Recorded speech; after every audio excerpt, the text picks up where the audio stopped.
साथीहरू फेरि पनि मेरो युट्युब च्यानलमा तपाईँलाई स्वागत गर्न चाहन्छु है।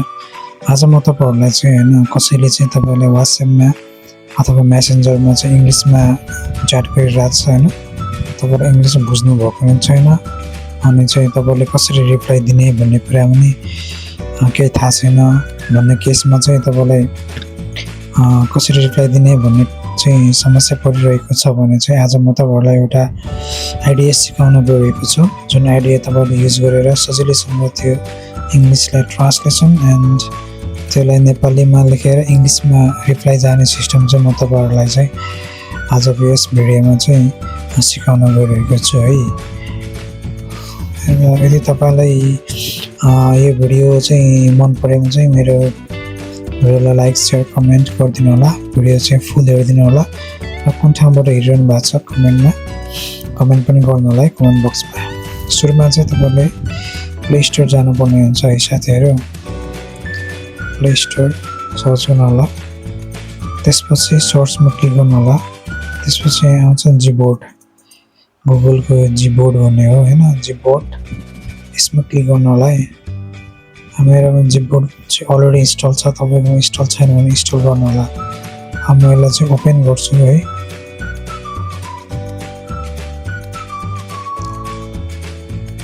ठिक छ, यदि तपाईँकोमा जीबोर्ड इन्स्टल छैन भने यो इन्स्टल गर्नु होला। इन्स्टल गरेपछि अनि तपाईँ चाहिँ सिधै कहाँ आउनु होला भन्दाखेरि जहाँ चाहिँ तपाईँलाई रिप्लाई दिनुपर्ने छ त्यहाँ आउनु होला है। अब यहाँ आउनु भइसकेपछि तपाईँले चाहिँ के गर्नु पर्यो भन्दाखेरि यो चाहिँ अलरेडी इन्स्टल भइसक्यो होइन। अब तपाईँ चाहिँ यहाँ छ नि यो प्रोडक्ट आउँछ नि, यसमा क्लिक गर्नु होला है। अब यसमा चाहिँ तपाईँले ट्रान्सलेसन भन्ने ठाउँ देख्न चाहनुहुन्छ, यसलाई चाहिँ ड्र्याग एन्ड ड्रप टप राखिदिनु होला। अब तपाईँले ब्याक जानु होला, यहाँ क्लिक गर्नु बित्तिकै ट्रान्सलेसन आयो होइन। अब यसमा क्लिक गर्नु होला, त्यसपछि दिस टेक्स्ट बक्स यो type and translation box will be send Google translation okay हान्नु होला। ओके हान्ने बित्तिकै यो अप्सन आइहाल्यो होइन। अब तपाईँले चाहिँ यहाँ डिटेक्ट ल्याङ्ग्वेजमा चाहिँ यसमा चाहिँ नेपाली राख्नु होला है।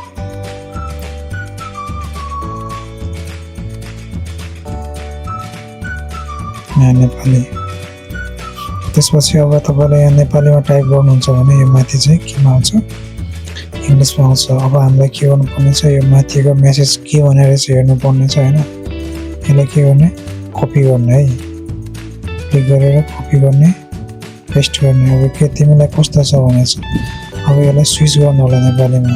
त्यसको लागि चाहिँ तपाईँले यहाँ नेपाली लेख्नुको लागि चाहिँ सेटिङमा क्लिक गर्नु होला है, अनि ल्याङ्ग्वेजमा क्लिक गर्नु होला, एड किबोर्ड गर्नु होला होइन। अब यहाँ के गर्नु पऱ्यो भन्दाखेरि नेपाल चुज गर्नु होला है। अब हामीलाई चुज गर्नु पऱ्यो एबिसीवाला चुज गर्नु होला, रोमाइस्ट होइन कि एबिसी नेपालीवाला है, डन गर्नु होला। त्यसपछि ब्याक आउनु होला। अब चाहिँ तपाईँले के गर्नु होला भन्दाखेरि अब यहाँ जानु होला है। अब स्विच गर्नु होला नेपालीमा। अब यहाँबाट नेपाली ल्याङ्ग्वेज चुज गर्नु होला है, यहाँ सेलेक्ट गरेर एबिसी टु नेपाल होइन।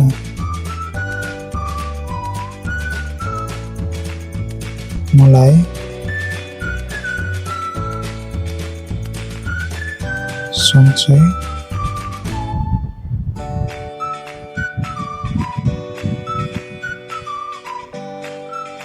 छु,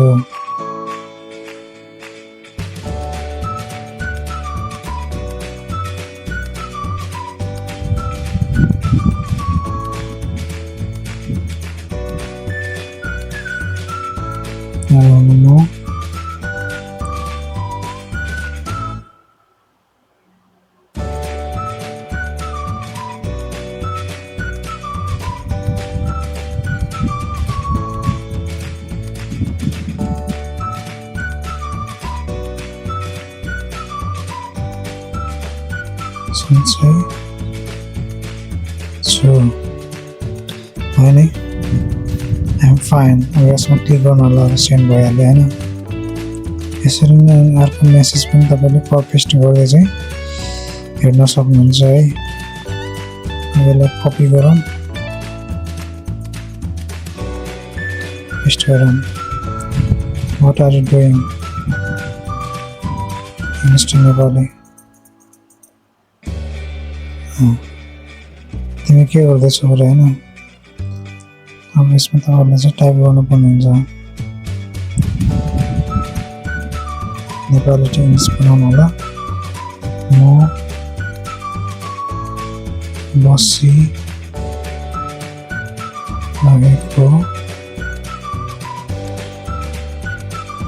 छु होइन आइएम सिटिङ अब ट्याक्क क्लिक गरेपछि तपाईँको मेसेज सेन्ड भयो है साथीहरू यो चाहिँ एकदम राम्रो तरिका लाग्यो मलाई यदि तपाईँलाई चाहिँ इङ्ग्लिस राम्ररी आउँदैन होइन बुझ्नु पनि हुन्न तर चाहिँ कसरी त्यसलाई ट्रान्सलेट गरेर च्याट गर्न सक्नुहुन्छ यो टुल चाहिँ एकदम राम्रो टुल छ जीबोर्डको होइन यो सेटिङहरू फलो गर्नु होला अनि त्यसपछि यसलाई इन्स्टल गरेर तपाईँले युज गर्न सक्नुहुन्छ है यदि तपाईँलाई यो युजमा कुनै प्रब्लम दुविधामा कमेन्टमा के समस्या फेस गर्नुभयो मलाई भन्नुहोला है साथीहरू यदि यो भिडियो तपाईँलाई साँच्चै मन परेमा लाइक कमेन्ट सेयर र सब्सक्राइब गरिदिनु होला र तल कमेन्ट बक्समा कमेन्ट पनि छोडिदिनु होला है साथीहरू थ्याङ्क यू